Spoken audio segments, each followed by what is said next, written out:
Assalamualaikum anak-anak. Selamat pagi semuanya. Waalaikumsalam.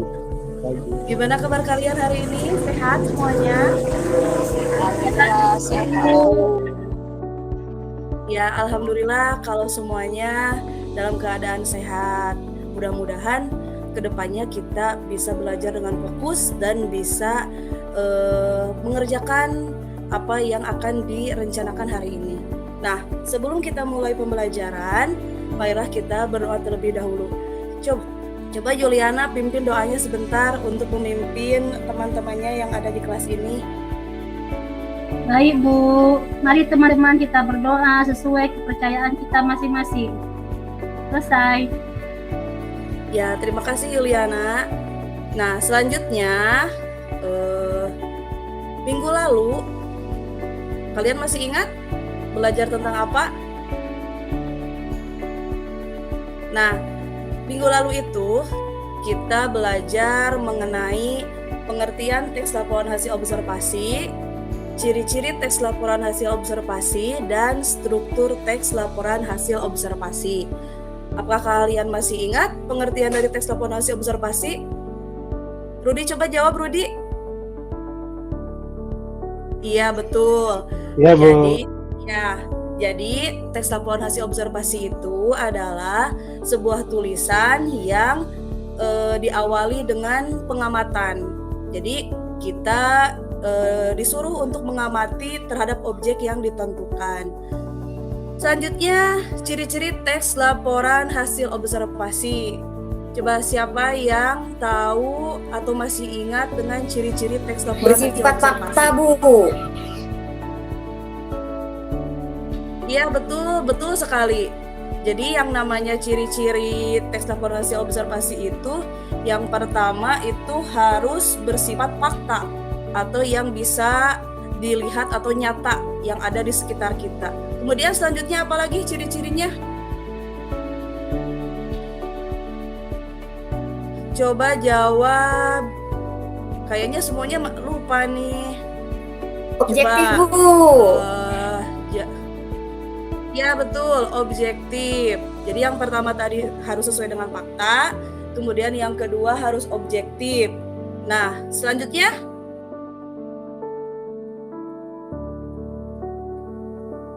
coba Muhammad bisa jawab tidak? Iya, betul sekali. Jadi ciri selanjutnya dari sebuah teks laporan hasil observasi itu, yang ketiga adalah harus bersifat atau umumnya bersifat universal.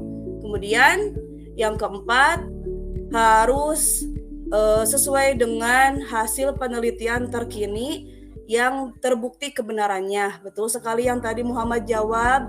Kemudian yang kelima, tidak mengandung prasangka atau berpihak hanya menyimpang. Nah, selanjutnya seperti yang tadi disebutkan bahwa yang keenam, ciri-ciri teks laporan hasil observasi itu objek saling berkaitan dan berhubungan antara kelas dan subkelas yang terdapat di dalamnya. Nah, selanjutnya mengenai struktur teks laporan hasil observasi. Ada yang masih ingat mengenai struktur? Coba jawab oleh Jainal. Coba Jainal jawab. Masih ingat tidak mengenai struktur teks laporan hasil observasi? Ada berapa? Jumlahnya saja dulu. Iya, betul sekali. Ada 4. Yang pertama, betul, pernyataan umum. Kemudian yang kedua, deskripsi bagian. Ya. Kemudian yang ketiga, deskripsi manfaat. Ya, betul. Yang terakhir, tepat sekali. Jadi yang keempat berupa kesimpulan. Jadi itu struktur teks laporan hasil observasi, diawali dengan pernyataan umum, kemudian deskripsi bagian, kemudian deskripsi manfaat, dan yang terakhir adalah kesimpulan. Nah, selanjutnya hari ini kita akan belajar mengenai apa ya? Coba lihat ke depan semuanya. Coba baca oleh Crispina. Baca dulu silakan. Ya, jadi materi kita hari ini adalah melalui pendekatan TPACK dengan menggunakan model pembelajaran Project Based Learning atau PJBL, metode tanya jawab, diskusi dan presentasi serta menggunakan LKPD dan media video PowerPoint untuk meningkatkan keterampilan peserta didik dalam mengonstruksi teks laporan hasil observasi dengan memperhatikan isi dan aspek kebahasaan, baik lisan maupun tulis, dengan menjunjung tinggi nilai jujur, disiplin, tanggung jawab, dan percaya diri dan kreatif. Yaitu materi yang akan kita pelajari di hari ini. Nah, minggu lalu Ibu menugaskan kalian untuk melakukan observasi per kelompok. Kemarin kan sudah ditentukan kelompoknya. Kalau tidak salah, kelompok 1 Ibu suruh kalian untuk observasi ke pedagang kaki 5. Misalnya pedagang bakso. Kemudian kelompok 2, kalian Ibu suruh untuk observasi ke salah satu pegawai di puskesmas. Kemudian kelompok 3, Ibu suruh kalian untuk observasi dan wawancara ke salah satu pegawai di kecamatan. Kemudian yang keempat, kelompok 4 kemarin Ibu suruh untuk observasi dan wawancara ke salah satu pegawai desa. Kemudian yang kelima, kalian Ibu suruh untuk observasi dan wawancara ke salah satu kuliner yang terkenal di Kecamatan Cikatomas tempat kita berada, yaitu ke toko Briana berupa toko roti. Jadi masing-masing punya temanya berbeda-beda. Nah, apakah kalian semua sudah melaksanakannya? Alhamdulillah kalau sudah. Ada kesulitan tidak? Coba Ibu tanya ke kelompok 1. Kelompok 1 kemarin kalian disuruh untuk observasi dan wawancara ke pedagang kaki 5. Contohnya pedagang bakso. Ada kesulitan tidak? Selama kalian berwawancara dan observasi. Tidak ada? Lancar? Alhamdulillah, berarti untuk kelompok 1 tidak ada kesulitan apapun. Kemudian kelompok 2. Kelompok 2 kemarin kalian Ibu suruh untuk observasi dan wawancara ke salah satu pegawai di puskesmas. Ada kesulitan tidak selama kalian observasi ke sana? Ada? Lancar, Bu. Lancar. Lancar? Alhamdulillah, berarti tidak ada kesulitan. Kelompok 3, observasi ke pegawai kecamatan. Ada kesulitan tidak? Coba Bu. Ada tidak? Gak berani Ada, bertanya, Bu. Tidak berani bertanya, masih malu. Tidak apa-apa, yang penting tidak semuanya malu-malu, tapi harus ada yang berani. Karena kan yang namanya observasi dan wawancara kita dituntut untuk profesional. Siapa tahu nanti kalian ketika sudah keluar dari SMK di sini, kalian menjadi wartawan. Kan bagus. Jadi kalian harus bisa menunjukkan keberanian kalian, jangan malu-malu. Kemudian kelompok 4, ada kesulitan tidak selama observasi kemarin? Tidak ada? Alhamdulillah, berarti lancar. Yang terakhir kelompok 5, ada kesulitan tidak?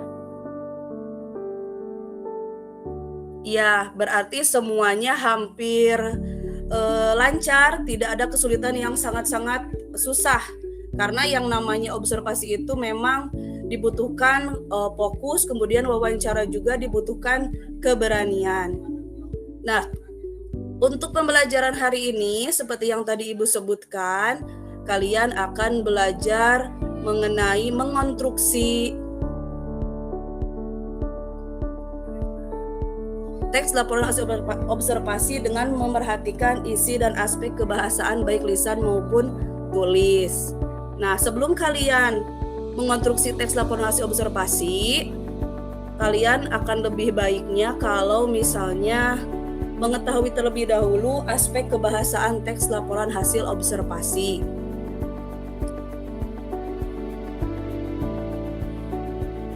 Nah, yang pertama, menggunakan kata benda atau peristiwa umum sebagai objek utama pemaparannya. Kemudian yang kedua, menggunakan kata pengelompokan seperti dipilih, dikelompokkan, terbagi, terdiri atas. Kemudian yang ketiga, menggunakan istilah pada bidang ilmu tertentu. Kemudian yang keempat, menggunakan kalimat deskripsi.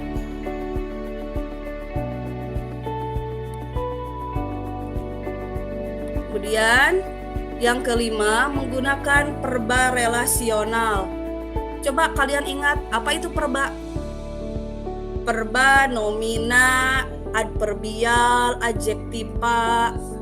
Apa coba perba? Ya betul. Kata kerja, Bu. Ya betul Nominal sekali. kata benda, Bu. Perba itu kata kerja. Kalau kata benda itu nomina. Kata benda itu nomina. Selanjutnya yang keenam, menggunakan perba aktif untuk menjelaskan perilaku. Selanjutnya, menggunakan paragraf dengan kalimat utama untuk menyusun informasi utama. Yang ketujuh, menggunakan kalimat definisi. Kemudian, mengandung kalimat deskripsi, menggunakan kata sifat, dan menggunakan konjungsi atau kata hubung.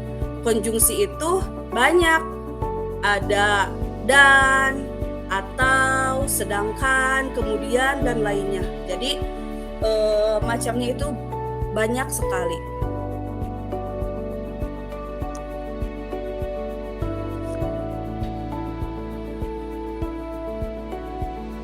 Nah, selanjutnya yang akan kalian lakukan sebelum melaksanakan membuat teks laporan hasil observasi itu adalah membuat kerangka karangan. Nah, ini lihat ke depan semuanya. Yang pertama apa? Coba Francisca coba yang pertama apa? Cari ide atau gagasan cerita dalam kerangka karangan, Bu. Ya, cari ide atau gagasan cerita dalam kerangka karangan. Jadi yang namanya kerangka karangan itu tidak harus panjang-panjang kata-katanya, cukup intinya saja. Kemudian Muhammad Rizal, coba yang kedua apa?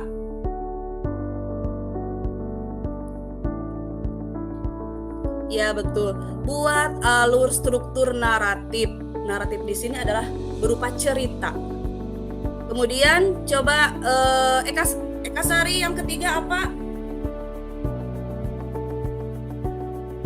Ya, yang ketiga itu adalah kembangkan pokok pembicaraan atau ada skenarionya. Mau apa dalam gagasan utamanya itu, gagasan penjelasnya itu apa. Kemudian yang keempat, ya betul, merumuskan tema dan menentukan judul suatu karangan. Jadi temanya tadi sudah ditentukan bahwa tiap kelompok mempunyai tema yang berbeda-beda. Nah, judulnya nanti kalian tentukan secara berkelompok. Kemudian yang kelima, coba Rudi, apa Rudi yang kelima? Talking point, Bu. Ya, buat talking point. Inti dari atau poin-poin yang memang bisa dikembangkan menjadi sebuah paragraf nantinya. Kemudian yang terakhir adalah buat judul. Ini seharusnya memang di awal, tapi tidak apa-apa kalau misalnya kalian menentukan judulnya itu paling akhir karena memang ada kesulitan tertentu. Nah, selanjutnya ini Ibu akan menampilkan contoh dari kerangka karangan dengan tema pendidikan. Coba diperhatikan semuanya.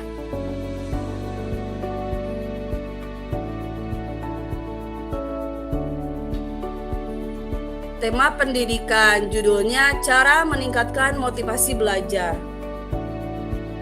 Pengertian belajar, keuntungan belajar. Nah, di sini ada penjelasnya berupa menguasai materi belajar, prestasi meningkat, masa depan cerah. Kemudian paragraf ketiganya, cara meningkatkan motivasi belajar, yang terdiri atau bisa dikembangkan menjadi, atau penjelasnya itu menciptakan pembelajaran yang menyenangkan itu harus bagaimana.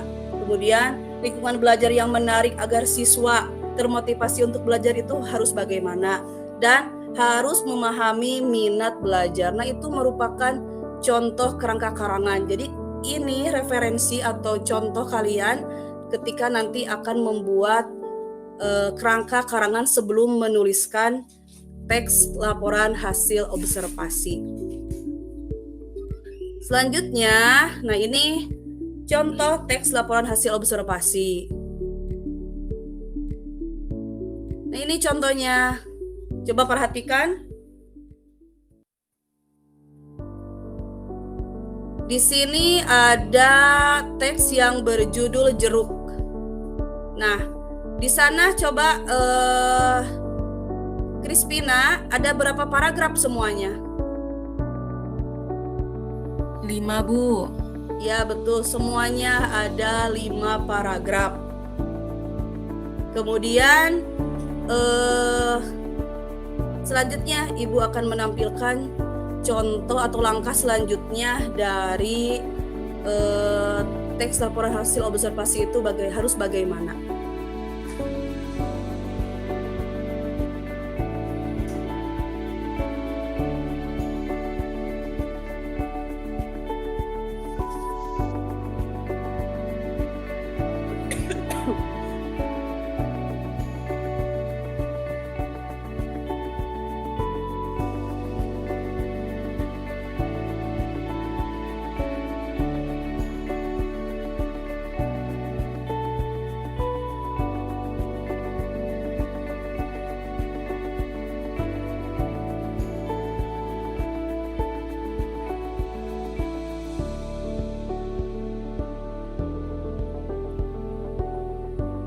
Sudah terlihat belum anak-anak?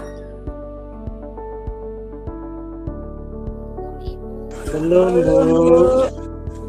Ya, sebentar.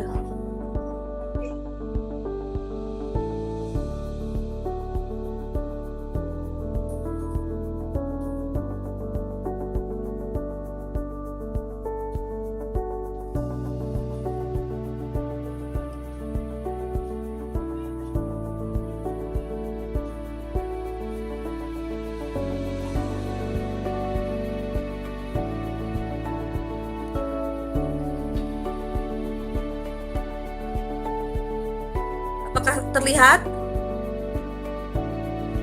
Terlihat, Bu. Ya, Bu, terlihat. Ya.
Nah, itu contoh video observasi yang dilakukan oleh Ibu sendiri sebagai bahan referensi untuk kalian. Nah, Ibu skip saja ya. Ibu langsung ke langkah selanjutnya.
Diawali dengan kalimat definisi. Nah, misalkan seperti ini. Kucing adalah salah satu hewan berbulu dan merupakan hewan yang berada di rumah. Kan itu merupakan kalimat definisi. Nah, kalian bisa diawali dengan kalimat definisi tersebut untuk membuat suatu paragraf. Misalkan fotokopi Satya adalah salah satu fotokopi yang berfungsi di bidang jasa dan usahanya tersebut sangat-sangat bermanfaat untuk masyarakat. Nah, baru setelah itu kalian menggabungkan antara pertanyaan yang sudah kalian susun tadi dengan jawabannya. Misalkan pertanyaan pertama, siapa nama Anda? Kemudian jawabannya Lukman. Nah, kalian bisa menggabungkan kedua hal tersebut menjadi seperti ini. Narasumber yang diwawancarai bernama Lukman. Kemudian misalkan pertanyaan kedua, sejak kapan Anda bekerja di fotokopi ini? Kemudian jawabannya misalkan tanggal 20 November 2020. Nah, kalian bisa menggabungkan menjadi misalkan beliau mulai bekerja di fotokopi Satya ini sejak tanggal 20 November 2020. Nah, kalian bisa menggabungkan menjadi misalkan beliau mulai bekerja di fotokopi Satya ini sejak tanggal 20 November 2020. Nah, sudah jelas semuanya? Jadi yang namanya langkah selanjutnya setelah kalian melakukan observasi dan wawancara itu, langkah selanjutnya adalah kalian harus membuat kerangka terlebih dahulu, kemudian menulis teks laporan hasil observasi. Nah, apa saja langkah-langkahnya dalam menulis teks laporan hasil observasi? Nah, yang pertama menentukan topik masalah yang akan diamati atau diteliti. Nah, kalian sudah menentukan topiknya dengan tema yang berbeda-beda. Kemudian, rencanakan cara menyelesaikan masalah. Kemudian yang ketiga, melakukan pengamatan sesuai dengan masalah yang ditentukan. Yang keempat, meneliti ulang hasil pengamatan. Yang kelima, membuat kerangka hasil pengamatan. Yang keenam, menyusun laporan hasil observasi atau mengembangkan kerangka laporan menjadi laporan yang baik dengan kaidah dan kebahasaan teks laporan. Kemudian yang ketujuh, membenahi atau menyunting tes laporan hasil observasi.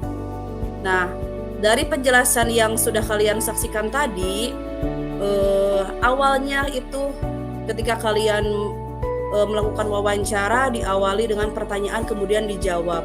Nah, kalian bisa, atau umumnya yang namanya teks laporan hasil observasi itu diawali dengan kalimat definisi. Kalimat definisi itu yang sudah tadi disebutkan di ciri-ciri ya. Ciri-cirinya itu salah satunya adalah kalimat definisi. Nah, sebelum kalian menulis teks laporan hasil observasi, Ibu akan membagikan dulu LKPD atau lembar kerja peserta didik. Kalian setelah menyimak tadi video dari Ibu, kalian menentukan atau menyusun teks laporan hasil observasi sesuai dengan tema yang kalian kemarin kerjakan. Sekarang LKPD-nya silakan diambil oleh ketua kelompoknya masing-masing. Silakan ke depan, Francisca, Rudi, Crispina, Asteria, dan Yuliana, silakan ke depan untuk mengambil LKPD-nya.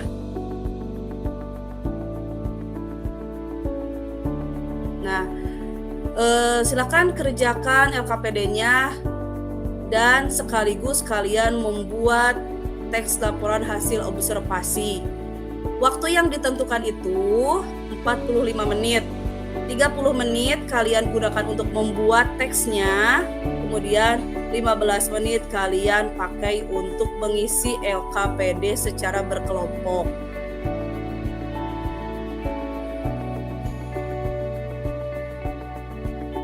Nah, sekarang sudah 45 menit ya anak-anak. Silahkan kumpulkan LKPD-nya dan silahkan per kelompok tunjuk satu orang untuk mempresentasikan hasil kerjaannya ke depan.